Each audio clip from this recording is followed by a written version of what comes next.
welcome you to this Wednesday, April 13th, City Commission workshop, which will be focused principally today on the budget process and budget presentation.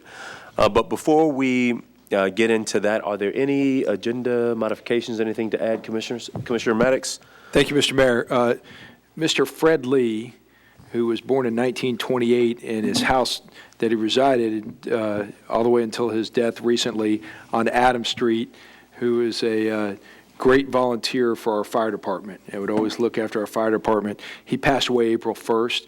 His funeral is this afternoon, so I'm going to slip out early to attend that. I just want to announce why I won't be here for the whole time. Thank you, Commissioner. And our condolences. If there are no other agenda modifications, I believe we're at the point of citizen input on agenda items. And again, this agenda is on the 2017 budget. Are there any speakers? Mayor, we do have a couple of speakers. The first is Penny Herman, and I will ask her and other speakers to come to the microphone there to our left. You'll have 3 minutes for your remarks. If speakers will give their name and address for the record, we will appreciate it. And I have one speaker following her, but if there are others who wish to speak, they can bring the form to me here, and we'll add them as they come. Perfect. So, first speaker, Penny Herman. Thank you. Let me push this in. Take a breath. I've been running and watching my little grandbaby, so bear with me, please. Penny Herman, 1596 Marion Avenue. I'm here speaking on behalf of the Citizens for Responsible Spending. I'm the budget chair. And first of all, I want to thank you for allowing us the opportunity to speak this afternoon. I sat in your chair for 4 years, and I know absolutely how difficult it is for your decisions to make. So I hope that you welcome our input and you see it as helpful and insightful. And I want to also commend city staff and the manager for being very helpful and getting back to us with questions and answers and so forth. So with that being said, I want to share a few things with you. We feel like we're asking you to put a budget forward that would roll back to the lower tax rate of 3.7 mils. We feel like your budget is it's excessive and unsustainable, and it's having negative impacts, and I'm going to tell you why in a minute with some statistics. Our high tax rate has a huge negative impact, as can be seen in a recent Federal Bureau of Labor Statistics report that looked at job growth in U.S. counties with more than 75,000 people. This was for 2015. Out of the 23 Florida counties, Leon County finished dead last. And the next closest county, that was for job growth, the next closest county was 6 times higher in job growth than we were here in Leon County. Along with lack of job growth comes higher crime, as we are also experiencing in our city. With each increase in taxes, businesses continue to struggle since they take the brunt of the tax increase. They don't have the Save Our Homes exemption like homeowners do. These small businesses are the lifeblood of the economy, and once they begin to struggle under the negative impacts of higher taxes, they are no longer able to hire and grow. In fact, many begin to leave to other areas where taxes are more favorable. Homeowners are doing the same. They leave to neighboring counties with less taxes, but come into Tallahassee to use our services they do not pay for. And speaking of population, our general fund budget has grown almost 3 times faster than the population growth. And that's since 2007. The general fund expenditures have increased about 18.8%, while population growth has only increased 6.2%. So you can't blame the increased spending on population growth. What you can kind of blame it on, I think, would be the fact that, salaries are 62% of the general fund budget. So we did a comparison of average salaries amongst state workers since 2008. We compared them to teachers and to city employees. The average salaries for state workers over the past 8 years was just about 1.7%. Now that's just salaries, that's not pension and other things, but we all know they took a cut on that too. Teachers actually dropped 2.4% on their average salary. Average city salaries in the general fund increased since 2008, 19.3%. So therein lies a huge disconnect and an unsustainability. The people who are having to pay those extra taxes, a lot of them state workers, teachers, retirees, businesses, they're not gaining at all. In fact, they're losing in some cases, but yet the city continues to increase city employee raises by 19.3%. Your If I- 3 minutes have Okay. expired. Thank you very much. Thank you. Next speaker? Next speaker is Brent Pichard. Oh, one last thing. We do have a list of questions that I'd like to hand out to the commissioners and to staff, and I think they hopefully will be very helpful when answers come back to all of us. So I will get those. I think they're in my chair, and I'll pass them around. Thank you all very much. Mr. Pichard is the only other speaker I have at this time, Mayor. Thank you. Brent Pichard, 2211 Ellicott Drive in the city. Representing the Budget Hawks, and greetings from our group, and I have 4 quick points I'd like to make. First of all, compliments to the manager and to the commissioners for opening up the budgeting process, the transparency of the process, and the avenues for citizens to have input into the process. That is a very, very good thing. Second, during the budget hearings last year, Scott Maddox made a comment out at the Killearn meeting that it had been 20 years since there had been a department-by-department, agency-by-agency review of revenues and expenditures. Now, that is a very bad thing. That is the homeowner's equivalent of not changing the bed sheets, not washing the dishes, and not flushing the toilets for 20 years. Surely, after 20 years, it is a target-rich environment for sweeping in there and looking and making sure that every dollar is efficiently spent and indeed needs to be spent in the first place. Thirdly, solving complex problems always demands that we ask the right questions. Russell Price of Budget Hawks has submitted via email to each of the commissioners a list of questions which we believe to be very pertinent to this new open transparency process in formulating the 2017 budget. The granddaddy of those questions that he submitted had to do with Star Metro. How on earth did those Gators down in Gainesville negotiate a deal whereby their transit system involving University of Florida and an adjoining community college and their taxpayers subsidized their transit system only to the extent of $750,000 million, whereas our agreement in Tallahassee with FSU, with TCC, and with FAMU has our taxpayers subsidizing Star Metro to the tune of $10 million. As a friend of mine used to say, something's wrong that ain't right with that. So we think that is a target-rich environment along with many others, and we just, again, appreciate the opportunity to be a part of this. The Budget Hawks are fully invested in this process, and we look forward to seeing a whole lot more of each of you in the days to come. Thank you very much. Great. Next speaker? We do have another speaker, Barney Bishop.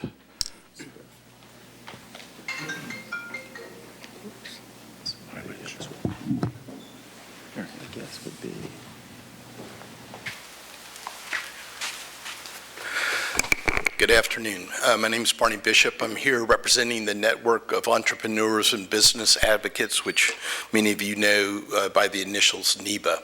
So I just wanted to share in the beginning here some overarching goals that I hope that you will keep in mind as we go through the 3 budget workshops and then go through the public hearings and the process that you're going to go through on the city budget. So number 1, I hope that your goal will be to return the property millage tax rate back to 3.7 mils. I think that's the most important thing that you can do. I think number 2, what you can do is ask and make sure that the key department heads have the opportunity to produce a 10% cut exercise. And I've spoken with many of you, both staff and elected officials, about this issue, and I think that's important because what will happen is then you're going to learn, and we as the citizens that are the taxpayers are going to learn what are the core functions in each one of the important city departments and what is something that they consider a non-core function.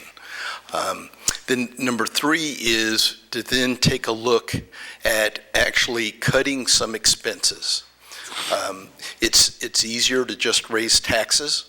I know that there was a lot of flack about that and a lot of press about that, but ultimately, it's always easier to raise taxes because people will complain about it, but ultimately, they're going to pay it because they have to. We're all responsible citizens. But I think what's more important is to show citizens that you're interested in cutting out expenses, maybe some that haven't been looked at in a long time, maybe some that need to be looked at. And in doing that, if you raise taxes, people feel good that at least you've done your homework to try to find areas where you can cut out expenses. And I think that means also to the extent about staff. One issues that we raised during the last budget process included overtime, and overtime has only increased, and I think that's an issue that you need to look at very carefully. And I think that you also have to look at your staffing to see. I have spoken with the city manager, and while I'm sorry to see anybody lose a job, I have to commend the city manager for letting some senior management people go. You know why? Because you can't really let the frontline people go because they're the ones that really do what you all ask them to do. And you have to let a lot more frontline workers go than senior managers to get the same bang for the buck. So when you let a senior manager go, or you let a division director, department director, or a mid-level bureaucrat, and I don't mean that in a pejorative because my wife is a state employee, so I'm not meaning that in a hurtful way, you're getting a better bang for the buck. And what you're showing is that you're going to tighten your belt. So I would just encourage you as you move through this process, we're going to be here every step of the way. As you know, I'm also involved with Citizens for Responsible Spending. I don't want to repeat anything that Penny Herman has already said, but we agree, Citizens for Responsible Spending agrees with those positions, as does NEBA. So thank you very much. That's really all I have to say right now, but I appreciate this process, and I hope that going forward that there will be enough opportunity for input and suggestions and guidance, and the opportunity to get the answers to those questions, so that we can all understand better what this process is. Thank you very much. Any other speakers? No other speakers, Mayor. All right, great. Mr. Manager, we'll move on with the presentation. Thank you, Mr. Mayor. Mayor, Commissioners, this afternoon we're in a workshop setting to discuss the plan for the FY17 budget and receive your guidance and input. With your leadership, we have met and exceeded the city's mission to improve economic vitality, viability, and maintain financial stability. During those difficult times, you were the leaders and invested in the economy through fast tracking of the city's capital program to provide jobs for the community. You invested in the economy and supported local businesses with double rate incentives and the return of deposits, commercial deposits. And you also embraced the less fortunate in the community with the Good Neighbor program and energy efficiency actions that are saving our ratepayers today over $150 million a year when compared to 2008. Cost savings initiatives, permit guarantees, and utility rate reductions continue to improve the economic climate for small local businesses and our residents. Through this transparent process, one of the things that we'll be sharing with you today is a comparison of Tallahassee costs with other cities. 11 other cities were sampled, and you will see the results as Raul and Robert bring you this presentation. You will also hear about our relationship with OpenGov, who is a transparency software company that we have engaged with, and you'll see some examples from Robert and Raul. So with that, I will turn it over to Raul, who will take us through the first part of the presentation. Thank you, Mr. Manager, and thank you, Mayor and Commissioners, for having us present the first budget workshop of the 2017 budget fiscal year. I want to talk briefly about what we're going to cover today. Over the last few years, under the strong leadership of the City Commission, we've faced a lot of challenges related to the economic downturn, and we're going to talk about some of the things that you, as a City Commission, directed us to do to help out not only the local economy, but also look at our budget and things that we did to address the economic downturn. We're also going to talk about, as a result of that, where we are, because I think that's an important story as it relates to the municipal cost comparison. And that's a survey that we do every year that compares ourselves to other communities related to the cost of services provided to the citizens of each of the organizations that we compare ourselves to. And then building upon the recommendations that we received from the peer review, we're going to talk about where we move forward. And part of that is focusing on the general fund. And Robert will talk about that today. And also talk about some of the challenges that we anticipate facing as we enter the 2017 budget. As you all know, I think this chart tells it all. This represents the challenges that the City Commission faced as we tried to balance budgets and try to ensure that the community was moving forward. This is GDP for 2008 through 2012. You'll see the big dip in 2009 on the chart. And because of our economy, we lag a couple years behind what the national trends are. So we really started feeling the impacts in 2009, 2010. And as the recovery started happening nationally, we lagged a little bit in that too. But I think this is a great picture of what we faced and the challenges that we had to address and the City Commission addressed with policy direction that they gave us.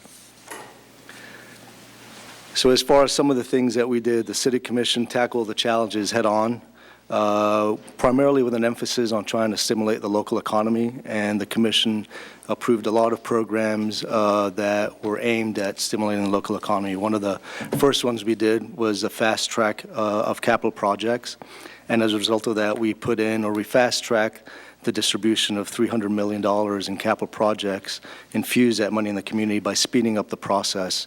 And so we can ensure that people were working, that money was being infused into the local economy.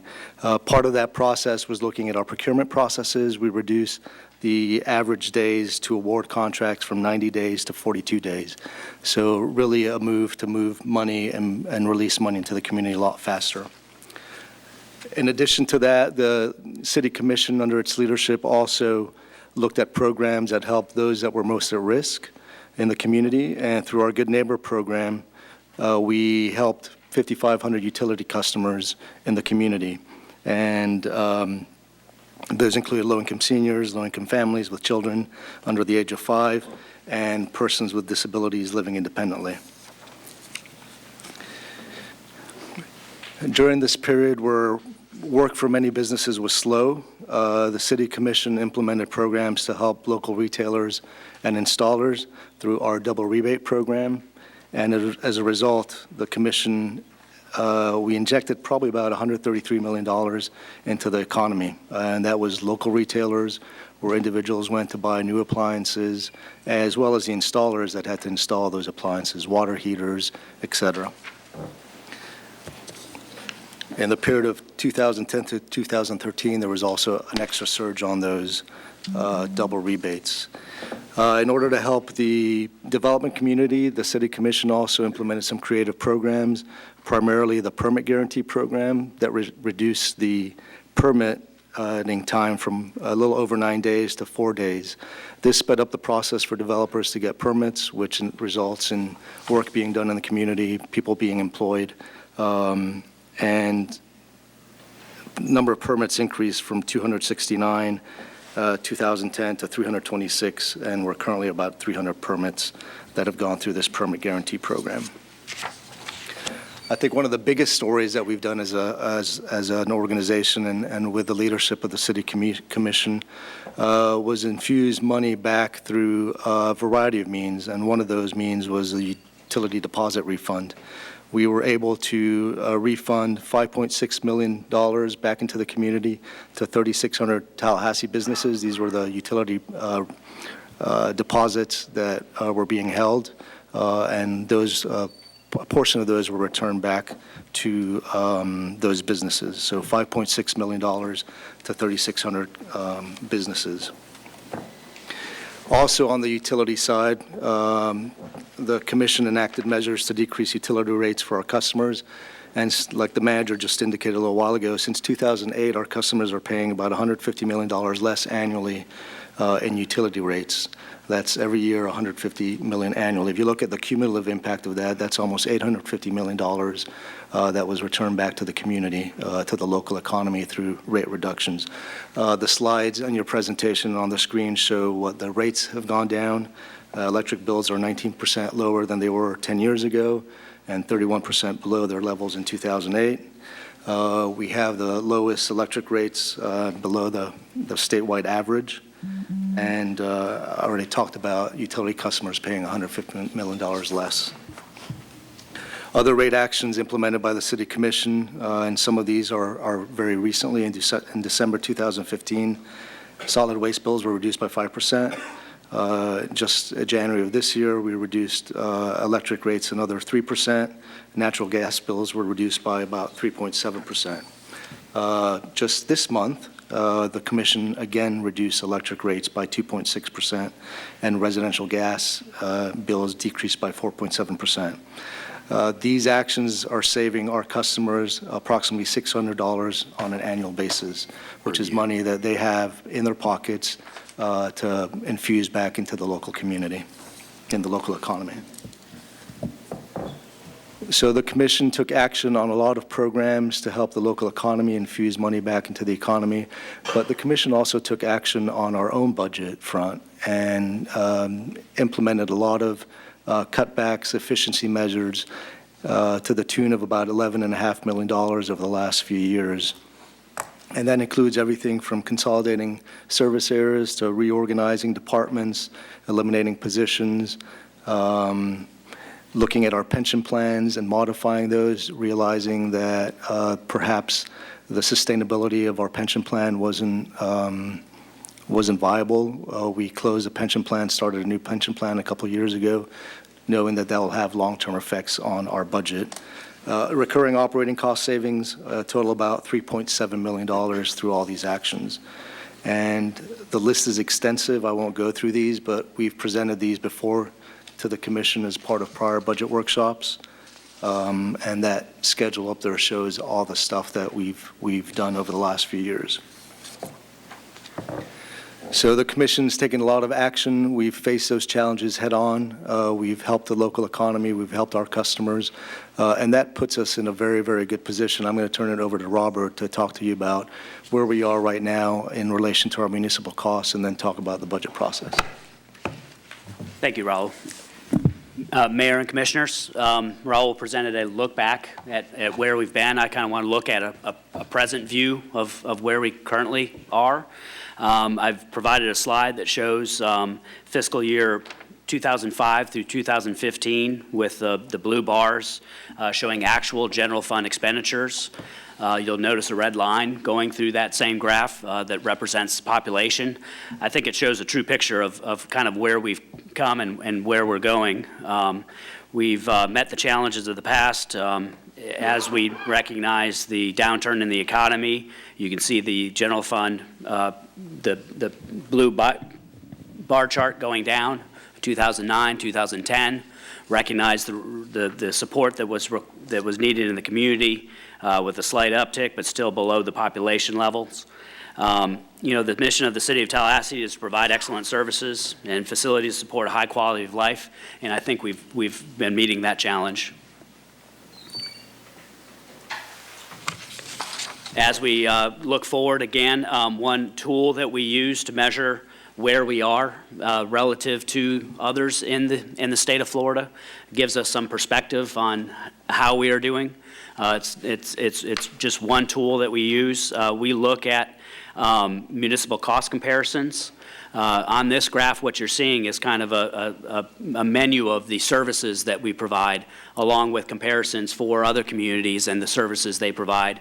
When we chose 11 other communities to look at, we want to make sure that we're looking at like entities. Now, some of them have private providers for electric service. Some of them have private providers for bus services. They may not provide the wide range and standards of service that we have, but it allows us to know that we're in the right ballpark when we're talking about municipal services and doing cost comparisons. The attachment that was in the workshop agenda item is presented in this slide. Want to spend a few minutes talking about the data that's here. I've got detailed looks at each of these categories, but overall, this provides an overview of the 11 other municipalities that we looked at, 12 including Tallahassee. One easy comparison is millage rate. It doesn't tell the entire story of where we are. Millage rate is money in people's pockets. And so in order to quantify that, we've looked at median home value as a comparison to see what the actual tax impact may be to a homeowner in the city of Tallahassee and quantify that amount. We look at yearly residential water, sewer, electric, stormwater costs, solid waste cost, and we've looked at equivalent usage within the communities. So that's a little bit of an update from the prior comparisons, because it recognizes that quite a few of our programs are encouraging our citizens to use their utilities responsibly. Educational programs have been in place, utility audits are in place, encouraging double rebates, home improvements.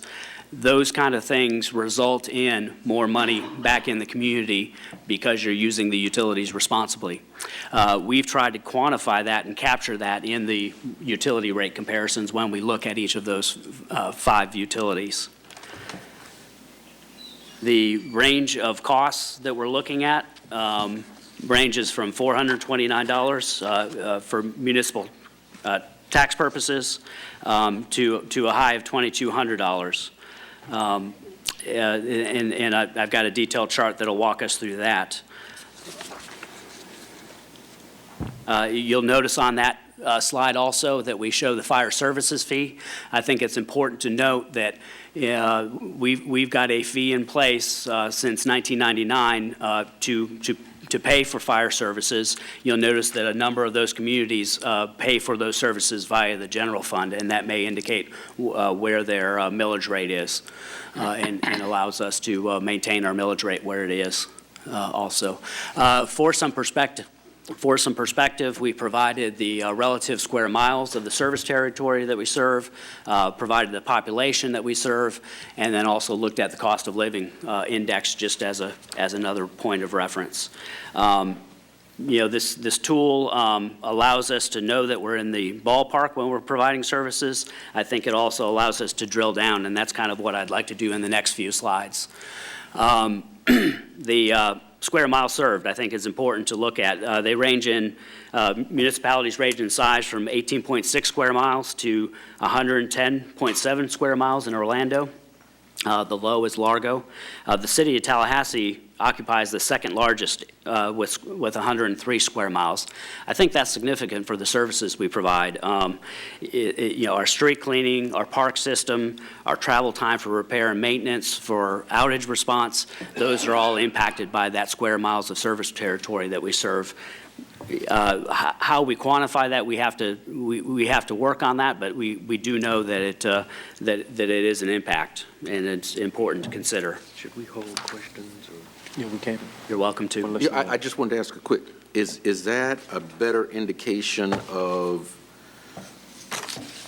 increases in costs that are needed as opposed to increases in population?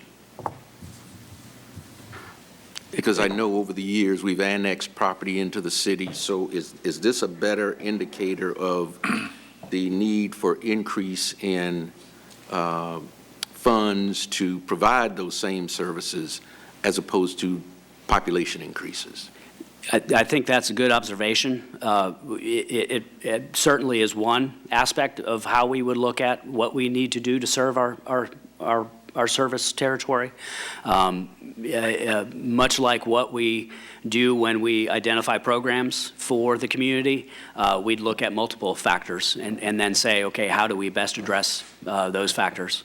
I think that's a great observation. Square miles is a consideration as well as population. Right, okay, thank you. The population that we just referenced, we look at a range in population from Pensacola's 53,000 residents to Orlando's 262,000 residents. Tallahassee is in the lowest quartile with 188,000 residents. We're a diverse community. We come from all walks of life. Everyone has different expectations, different education, different standards for what they want and need.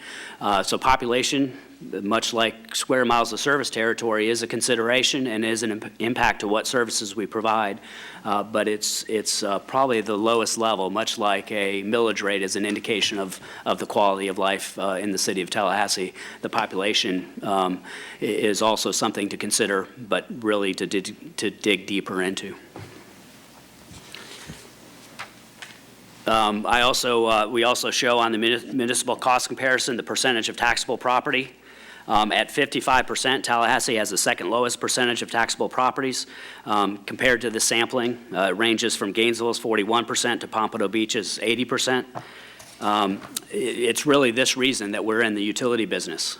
We recognize that services are being provided, and there are other entities that are benefiting from those services. It's a big piece of our support is the transfer from the general fund. It's great to be a capital city. We've got 3 centers of learning, TCC, FAMU, and FSU. But as far as taxable property goes, that's a consideration that we need to account for when we're talking about how to provide services to the greater community. Okay. Wait, Robert, this makes it look like the city has a greater percentage of taxable property than the other cities. Yeah, it does. The way we ordered this slide probably gives that impression. We put it from lowest to highest. So Gainesville is the lowest at 41%. We're second lowest at 55%, even though we're showing the upper ends. We're showing ourselves in the upper quartile. As you go down, the percentage of taxable property increases as you go down the slide, and you get down to Pompano Beach, which is at 80%. Okay. That's probably one we should have ordered in reverse rather than in priority order. Millage rate we've talked about. Tallahassee has the second lowest millage rate among the 12 communities. It's comparable to Fort Lauderdale's rate of 4.11%. When you look at their median housing value, that's a consideration and probably is a great impact on where they are with their millage rate. The highest millage rate is in West Palm Beach at 8.3%. Again, when you look at some of their indicators, population and or median housing value, that's probably an indication of why they're at that millage rate also. When you look at median home value, in prior years, we've looked at a flat number. We've looked at a house that's valued at $100,000. That may have been easy math, but it may not have given the impression of what the median income or median value of our homes and the impacts to tax value were. In updating the municipal cost comparison this year, we've looked at some statistics for median home value, used the same statistic for each of the 12 communities. They range from Daytona's median home value of $104,000 to Fort Lauderdale's median home value of $273,000. We're in the middle there, almost smack in the middle of the 12 communities at $154,000. So that is a consideration for what we want to recognize and value that home ownership and that median value, but we also want to support the services that they've come to expect. The utilities is a key topic we've talked about in the past, some of the programs that we've implemented. The average cost of utilities in the sampling ranges from $2,200 in Pompano Beach to $3,200 in Clearwater. The city of Tallahassee is in that lower third, which is what our standards are. We don't need to be at the bottom. We feel like if we are, then we're not investing in maintaining the infrastructure for our utilities responsibly. We strive to be in that lower quartile so that we're maintaining our systems, and the age of the infrastructure then is reliable and is there for what the citizens expect. I mentioned earlier that we looked at each of these utility services based on equivalent units. When you look at water, of course, we benefit from the Florida aquifer, and that results in the second lowest rates in this group for water services. Electric is lowest in the group, again, a function of how we maintain and provide the system that we have. Solid waste is second lowest in the numbers, and stormwater is in the middle of the pack. Can I ask you something? Sure, absolutely. You tell me that, we've spent money over the years on programs like REACH and other programs to weatherize houses and have encouraged people to upgrade their appliances and so on.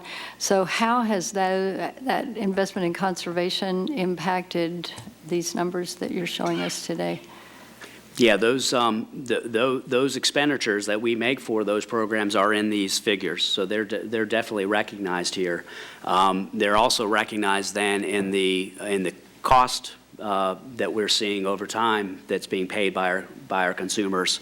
I think the average usage has dropped from the low 1100s per month for kilowatt hours into the 900s over the period of time. So it's lowered people's bills? Okay. It has lowered their usage, and at the same time, we've taken steps to also recognize that in the rates by lowering rates. Okay, thank you.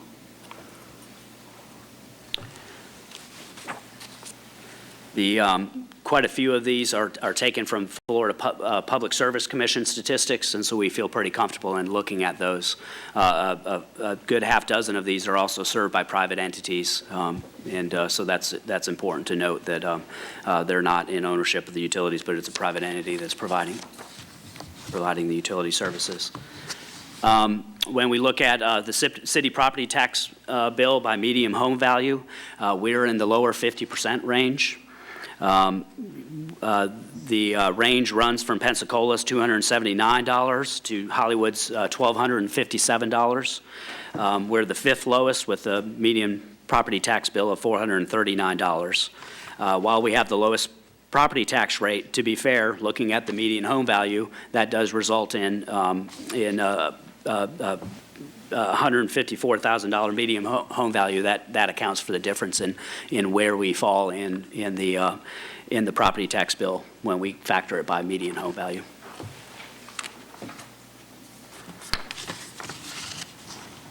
So this is where we look from a total perspective when we add up the municipal costs of utilities, fire services, ad valorem taxes. We have the second lowest total municipal cost to our citizens. We average $2,904 per year. It's compared to Lakeland, which is just below us at $2,700, and Hollywood's highest average annual cost of $4,100.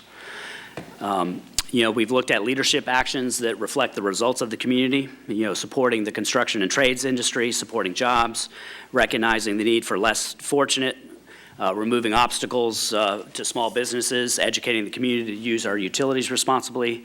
I think this is a fantastic story of where we are currently.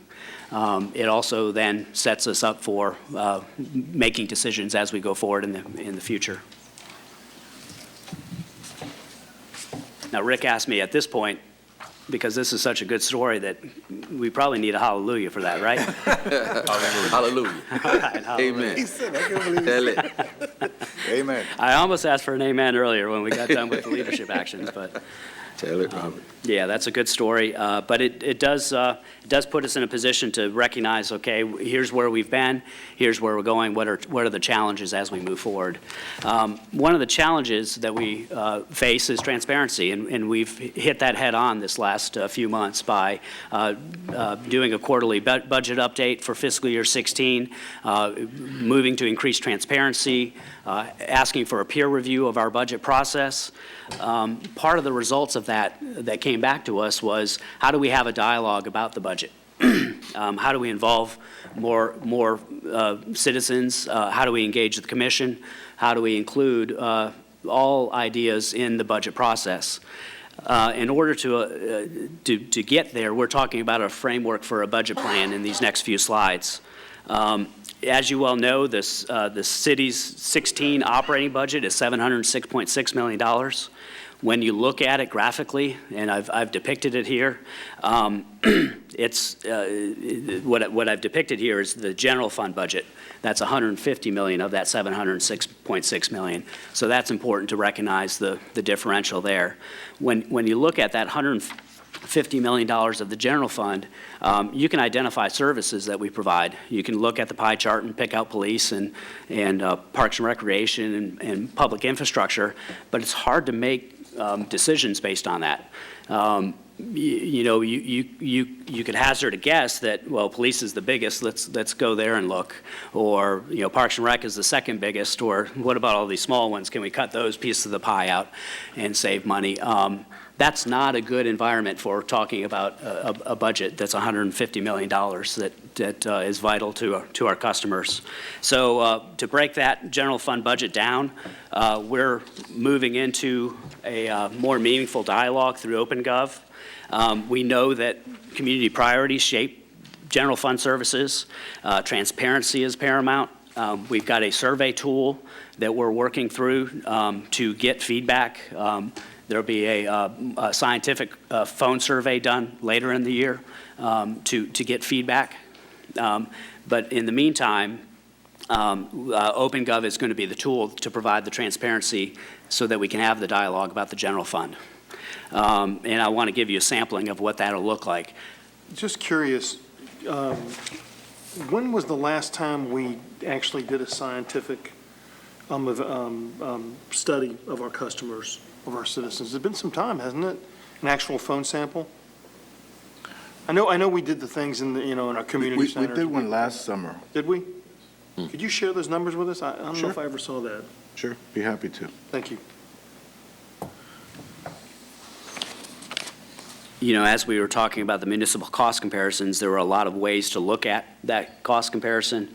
What we're proposing is that OpenGov would be a tool, one more tool that we could use to talk about the general fund budget. On the next slide, what we've provided is kind of a snapshot of what a typical screen would look like in our web portal. This is actually from Pinellas County.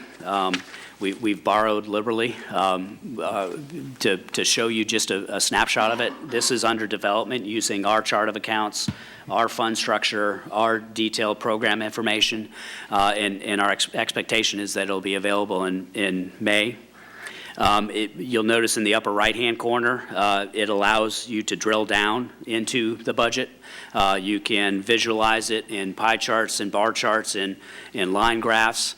But not only can you look at it in different perspectives, but then you can dive down into the different sections of each of those visual representations that you see. It allows feedback, so an email or an inquiry can be made through the OpenGov site. It's got a variety of interactive graphs and tables. The data is able to be shared. And unlike a lot of other systems, this isn't just internal, it's external, so we can use it internally to talk about the budget, and the community can use it to talk about the budget. As of September of 2015, OpenGov serves over 350 governmental entities. They include state agencies, city government, school districts, and other special purpose districts in 43 states. So it's a strong tool for transparency. We're working towards a May launch in preparation to talk about city programs. In OpenGov, as an example, I've provided on the next slide a pictorial view of the general fund. When we talk about total program expenditures or direct services to citizens, what we're really talking about is these 6 areas. Now, understand this is an artist's rendering of that budget.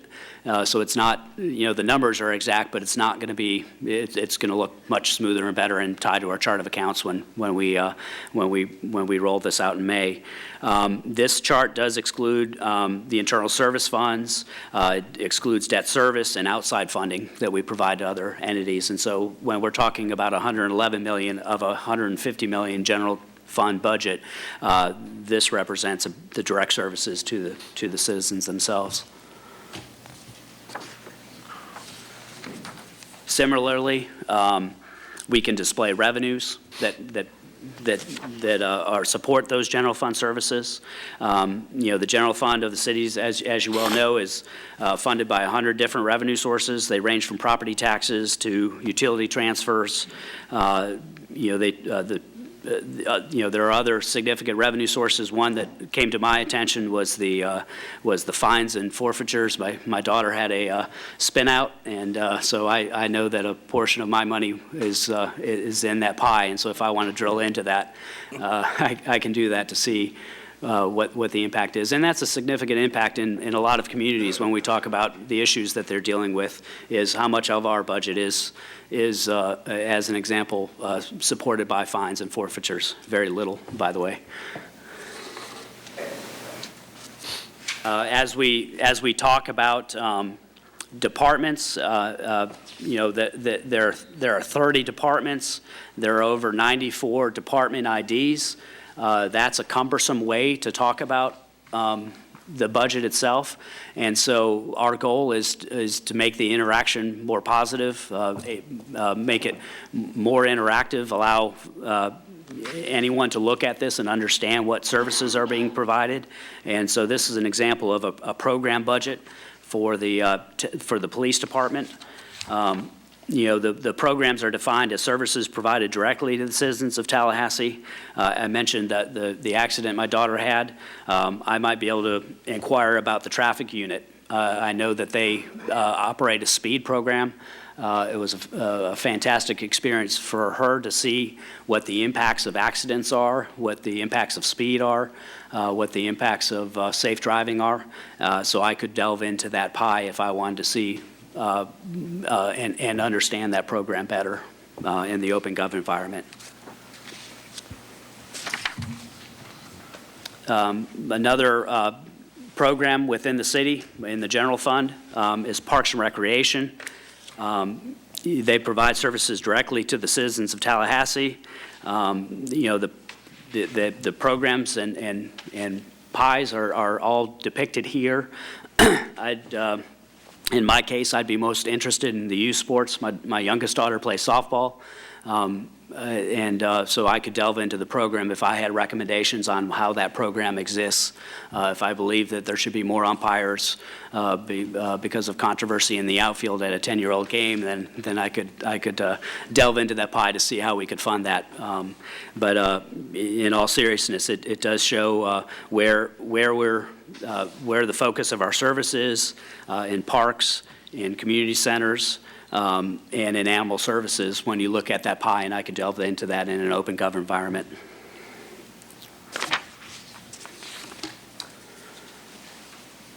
These are this is the public infrastructure portion, program portion of our general fund budget. We're looking at it from a traffic perspective. We've got beautification services. We've got roads and sidewalk maintenance and repairs, resurfacing. It's the reorganization address these areas. The idea is to increase efficiency and effectiveness in these areas where we're in the public infrastructure department, and we move the related components to the enterprise funds, and so that'll be a issues-oriented item that we'll talk about during the budget year that's coming up.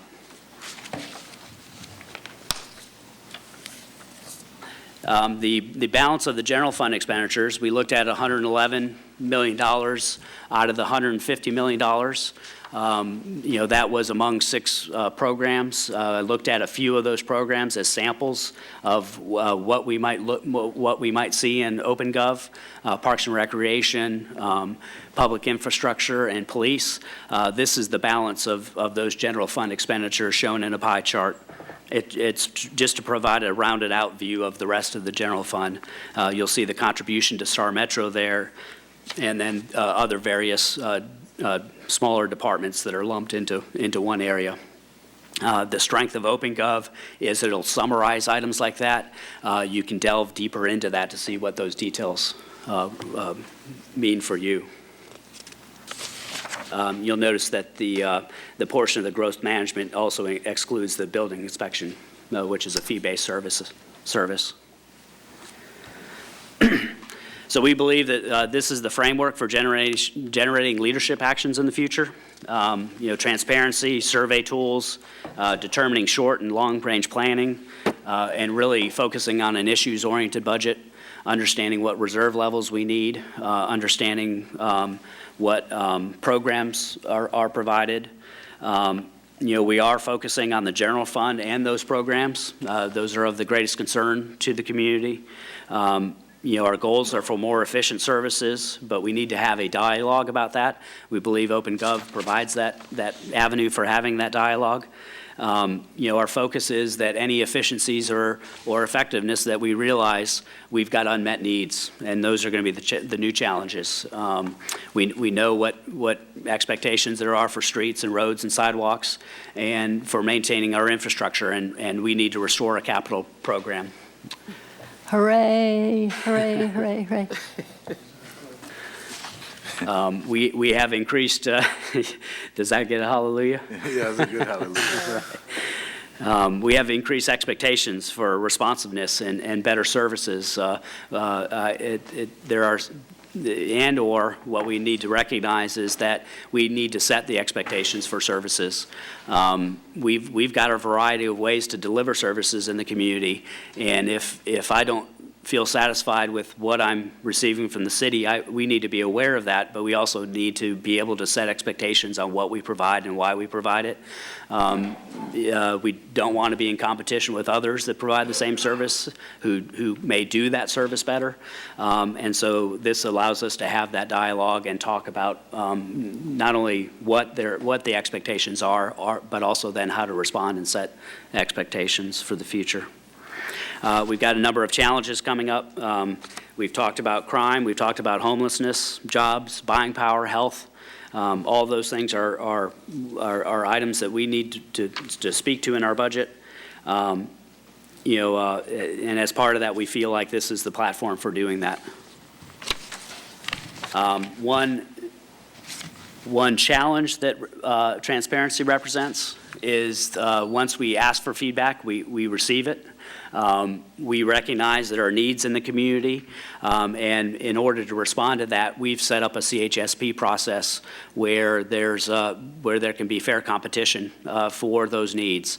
Applicants are scored and understood of what outcomes are expected of them, and that's funded at about $2 million. Based on feedback that we've received so far, we've received requests for additional funding for outside agencies, and a few of those are listed here.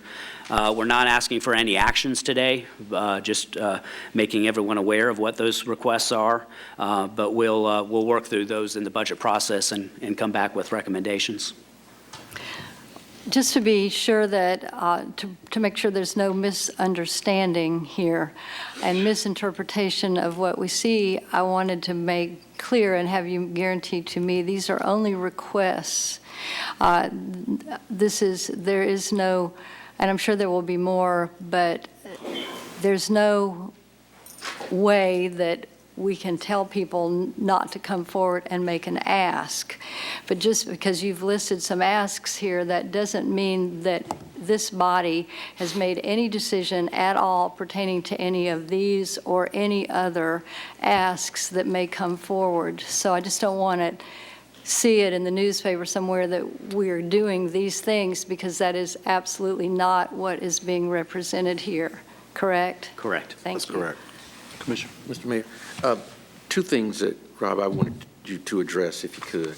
One is, because you didn't talk about it, when was the last time, before the most current property tax increase, were property taxes increased in the city of Tallahassee? And what was the level of that increase? Yes, that was we were at 3.2 mils, and I'll ask Raul to confirm the year. Yeah, we increased the millage rate, I believe it was in 2000, we restored it to 3.7 back in 2010. Right. It was at 2009, 3.7, then it was taken down to 3.2, and then back up to 3.7. So it has not been above the 3.7 level Since for 2004. 2004. When was the first, when was it first established at 3.7? 2004, the mayor just told me. Thank you.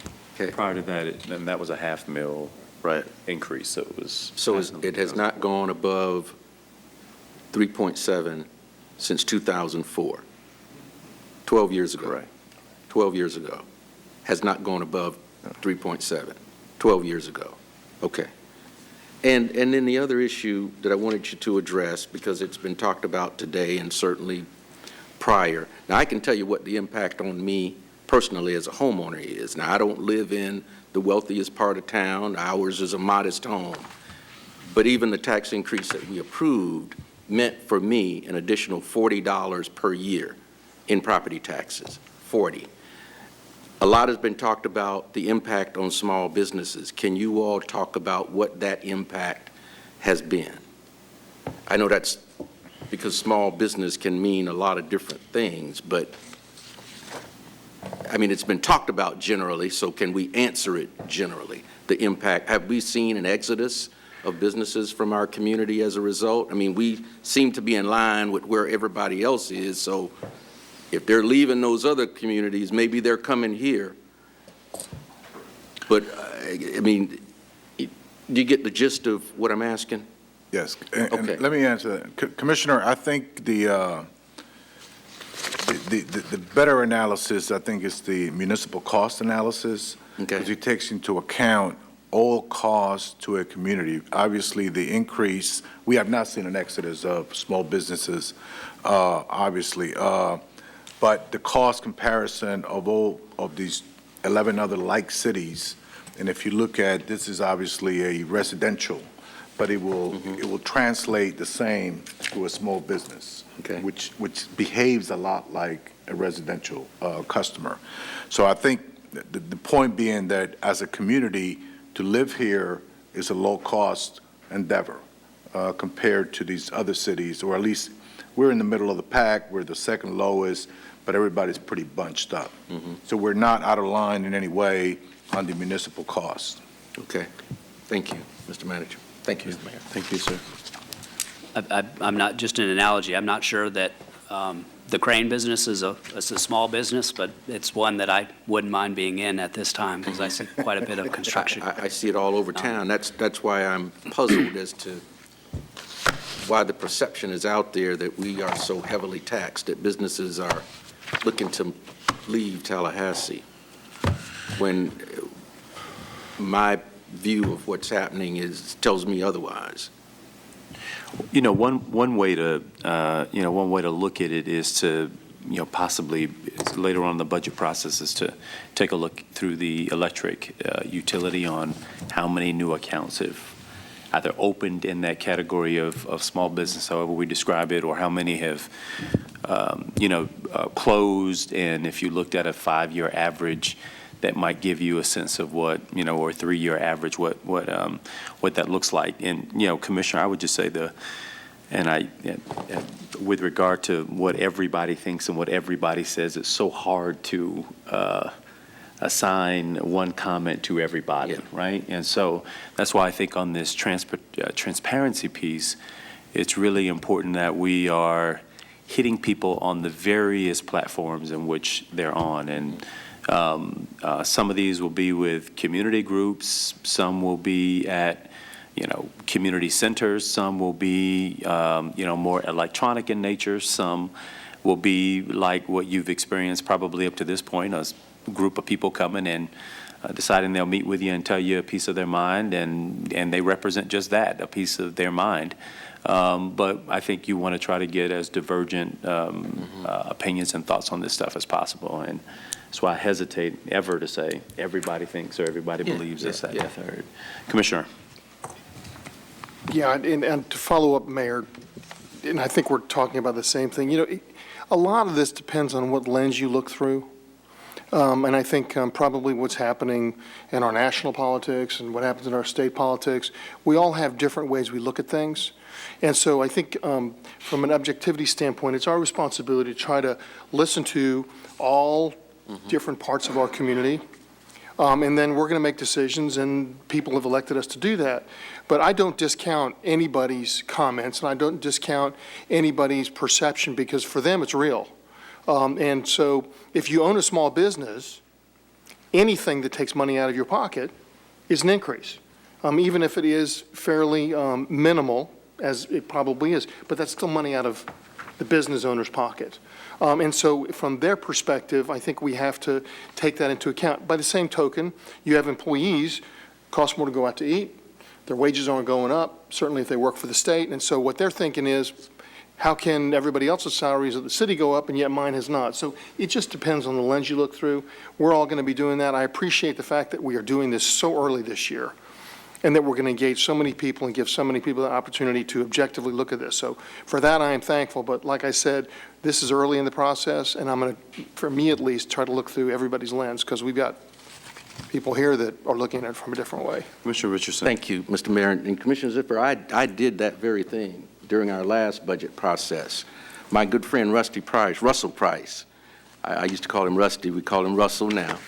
I went to Russell's house. We met. We talked about the issues of the budget hawks. I went to Steve's public hearing or community meeting that he had in Killarn. I met with the conservative caucus. I had meetings with Barney Bishop.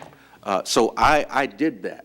And I know I don't discount anyone's input. I think it's important that as elected representatives, regardless of where we live or how we're elected, we represent every citizen in this community. And I not only during the budget process, but throughout the term that I've been here in office, have sought input not only on the budget, but programs and services that we provide for the citizens of this community. I make it a point to do that, and we'll do that going forward. My point is that there have been statements made that suggest that we're not in line with where everybody else is, that we're some heavily taxed community, and I think this information shows us otherwise.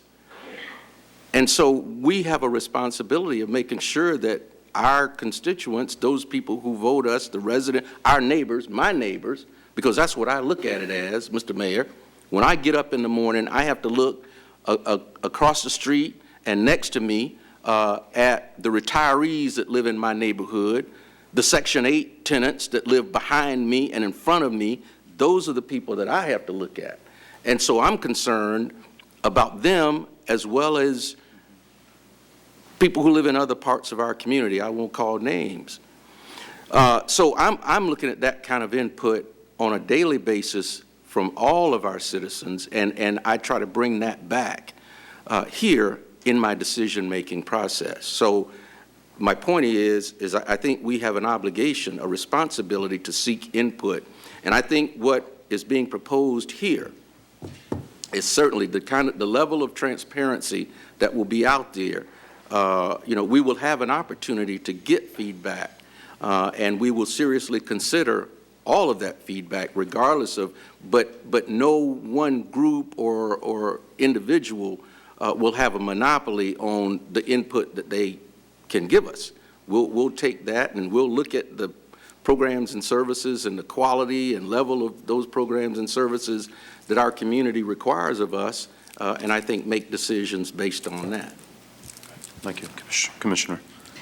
I think that one of the areas of confusion comes with the fact that people get a tax bill and they see the total number and they have the impression that if they live in the city that that entire amount goes to the city, whereas even less than 20% of that actually goes to the city to pay for the street sweeper that I saw out in front of my house this morning and all of the people that are out there restoring our electrical lines when it rains. I mean, and when you, so I think at some point we ought to probably address that somehow in our education, because this year, since we had been focusing on budget discussion so much, when we got our trim notice, I went and looked to see exactly what it was, and also when we got our property tax notice. And what I noticed was and I'm not pointing any fingers, I'm just saying that the county and the school board actually had increases in dollars greater than ours because of the fact that just simply the property had increased and their percentage is so much higher. So I think that there's just a tremendous amount of, most people don't actually write a check for their property taxes. It's in their mortgage, and they do see the bill, and I think that knowing where the money's going, I mean, part of it's going to the North Florida Water Management District. Now, who knew? So I think that's where some of the confusion comes. Thank you. Thank you. We will develop a tool for looking at small businesses and appreciate the recommendations. Okay. Some of the next steps that we're going to take in talking about a budget plan are on the slide. We've got a second quarter update coming at the end of the month, April 27th. That'll be on the fiscal year 16 budget and its progress. The May 11th workshop will be where we launch OpenGov to talk about the fiscal year 17 budget and the programs that are there.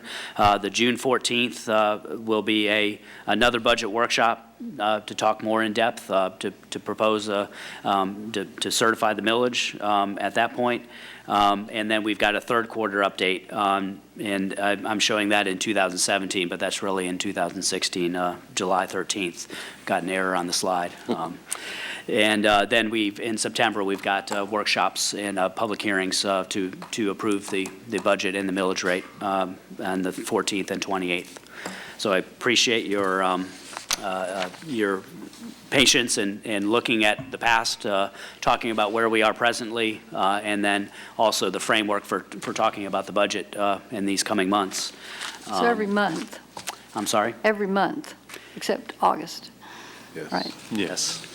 The only... When are the public hearings? You all had on your values or what you're looking for from a leadership standpoint, that will guide your decision-making on the budget. And the one that I sort of hand-wrote in here was also, adding a value around a 5-year outlook on these things. I know a lot of times we try to get year to year on these budgets, which, frankly, as a government, we're lucky, to look beyond a year to year. But, excuse me, I think a 5-year outlook, even if we don't have a completely drawn-up budget, that we can, again, inform our citizens and let them know and have some certainty around what they can expect, and millage, that we're trying very, very hard to make these decisions with a far enough outlook that tries to provide stability and what they at least can expect on the city side of their millage. Okay. Absolutely. Thank you. Any other Commissioner Miller? I do. I heard the request to examine the different departments and make budget adjustments accordingly. And I wanted to, from where I'm sitting over the last 3 or 4 months, there have been massive changes in departments. And I know that you all have been participating in an examination like that. So first of all, I'd like to ask you to share some of those things with us. And second of all, I'd like to make a comment that I've never been a fan of just 10%, 5%, X% cut. across the board, because some departments may need more money, other departments may need less, and some departments are much more critical to the actual functioning of the city than others and that. So I just wanted to make that comment. But could you share with us some of the examination and some of the processes you're using to delve into what people do and how efficiently they do it?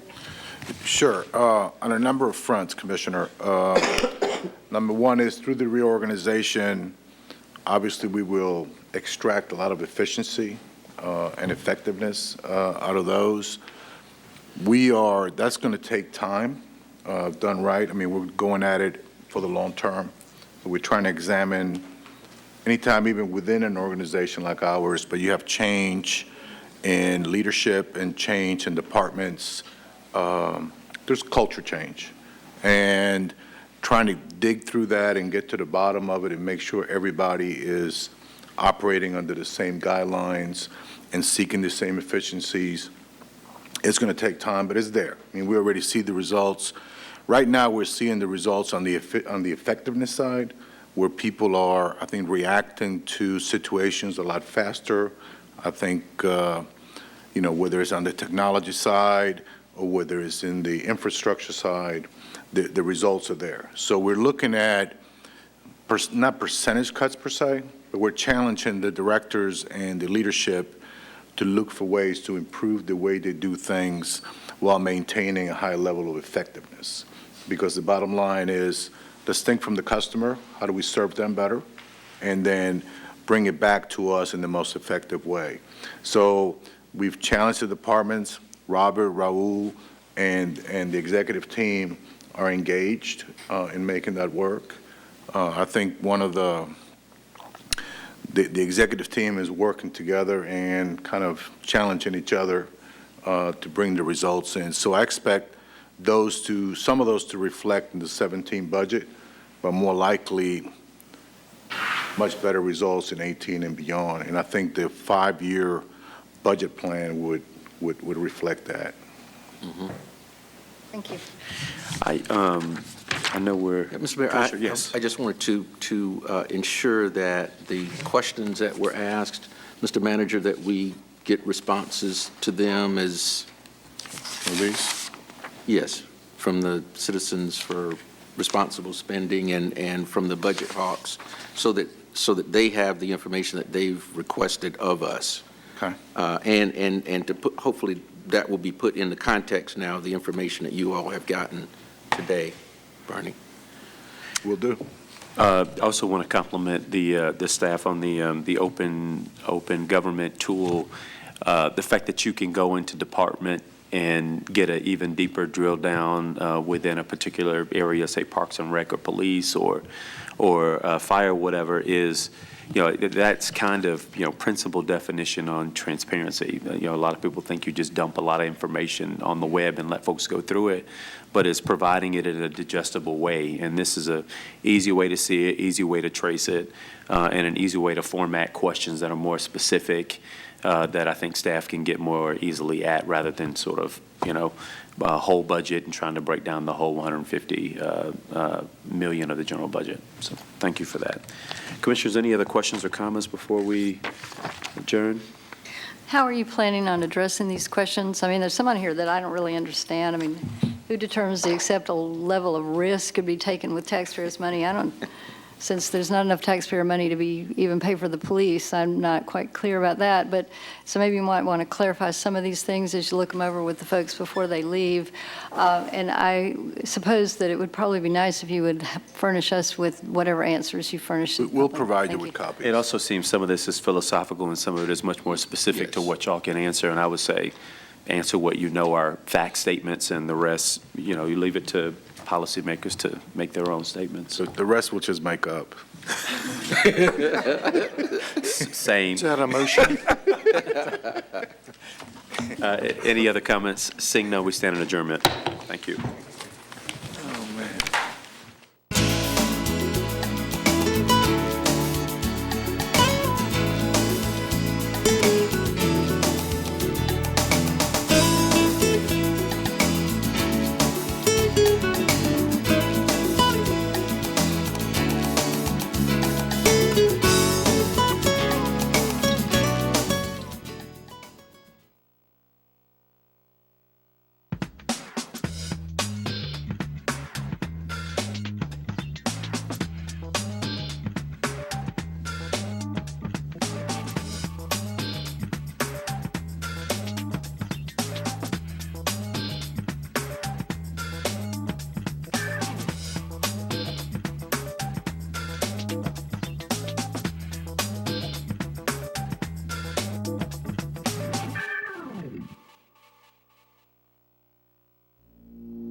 enjoy line work, it's got to be in your blood. There's a lot of days of hard work, late nights, not coming home to your family. Sometimes there's no communication. You know, you live with the kids, they're there, and they work, 24 hours. They barely sleep.